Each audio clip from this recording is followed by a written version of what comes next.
ایک ایسا فیصلہ جو سن کر آپ حیران رہ جائیں گے۔ دو آدمی نبی کریم صلی اللہ علیہ کے پاس آئے۔ دونوں کے درمیان سخت جھگڑا تھا۔ ایک شخص آگے بڑھا اور کہا، یا رسول اللہ صلی اللہ علیہ، اللہ کی قسم ہمارے درمیان انصاف فرمائے۔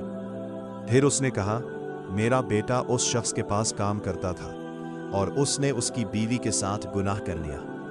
وہ بولا، مجھے بتایا گیا کہ میرے بیٹے کو سنسار کیا جائے گا، اس لیے میں نے 100 بکریاں دے دی اور ایک غلام بھی آزاد کر دیا۔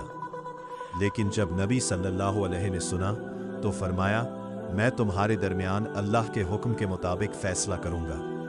پھر آپ صلی اللہ علیہ نے فرمایا، اپنی بکریاں اور غلام واپس لے لو، تمہارے بیٹے پر 100 کوڑے اور 1 سال جلا وطنی ہے۔ اور پھر فرمایا، اگر وہ عورت خود اقرار کرے تو اس پر حد جاری کی جائے۔ اگلے دن اس عورت نے خود اپنا جرم قبول کر لیا اور پھر وہ فیصلہ نافذ کیا گیا۔ یہ تھا وہ انصاف جہاں نہ پیسہ چنا نہ سفارش۔ اگر آپ کو لگتا ہے یہ حقیقی انصاف ہے